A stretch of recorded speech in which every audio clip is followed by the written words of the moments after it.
पुणी थरे हेबाकु जाउची स्कूल छुट्टी एहाकु नहीं आसीची वर्तमान किछि नुआ सूचना तबे जहां भी अपडेट रही चलंत और देरी न करी फटाफट अपडेट टी जानिबा हेले ताहा पूर्व वीडियो को लाइक करिवा सह चैनल को सब्सक्राइब करी बेल आइकन को प्रेस करी ऑल दे सेट कर रखंतु जहां द्वारा जतेबेले भी नुआ अपडेट आछी एही चैनल माध्यम आपण सर्वप्रथमे पाई जिवे तबे चलंत और देरी न करी फटाफट संपूर्ण अपडेट ऊपर नजर पकेबा।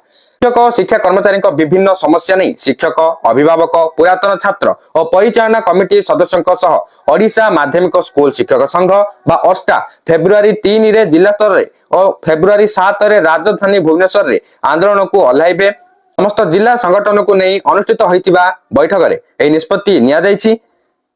अनुष्ठित बैठक में ओस्टा साधारण संपादक रंजन कुमार दास कहिथिले अवसर ग्रहण करुथिबा शिक्षकों को पेंशन प्रदान अवसरकालीन सुविधा चाकरी सत्तावली सप्तम वेतन और नूतन विद्यालय को अनुदान प्रदान इत्यादि दाबी को राज्य सरकार बारंबार प्रतिश्रुति दे पालन न करिबा प्रतिवाद रे आंदोलन करा जिबा को चूड़ांत होईछि। ओस्टा आह्वान रे माध्यमिक विद्यालय रे कार्यरत और अवसर प्राप्त शिक्षक कर्मचारी सामाजिक सुरक्षा पई फेब्रुआरी 3 रे जिला स्तर रे और 7 रे भुवनेश्वर लॉयर पीएमजी रे महासमावेश और अहोरात्र धारणा रे बसिबे। दाबी पूरण न हेबा पर्यंत आंदोलन और धारणा चालू रहइबो बोली ओस्टा सभापति अक्षय कुमार मिश्र कार्यकारी सभापति नीलमणि पुरोहित साधारण संपादक रंजन कुमार दास जुग्म साधारण संपादक ब्रजकिशोर विश्वाल कोषाध्यक्ष अशोक कुमार महापात्र शिक्षा प्रदीप संपादक शंकर कुमार सुबुद्धि प्रमुख घोषणा करिसेंती। जदि आंदोलन आरंभ होइजिबो ताले शिक्षक शिक्षयित्री माने मध्य आंदोलन रे जग देबे। आंदोलन रे जग देले स्कूल रे केही उपस्थित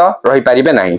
तो आंदोलन जदि स्टार्ट हबो ताले विद्यालय रे मध्य ताला झुलिबो। वर्तमान जहा सूचना मिलिथिला मु आपन को जणी छली देखंतु आंदोलन केबे आरंभ हबो मु पुनी थरे कहि दोछि फेब्रुआरी 3 रे जिला स्तर रे हबो और 7 तारिख रे भुवनेश्वर लॉयर पीएमजी रे महासमावेश और अहोरात्र धारणा बसिबे। जदि आंदोलन आरंभ हबो ताले स्कूल रे शिक्षक शिक्षयित्री पाठ पढ़िया को आसीबेनी एवं स्कूल रे मध्य ताला माने स्कूल रे ताला झुलिबो।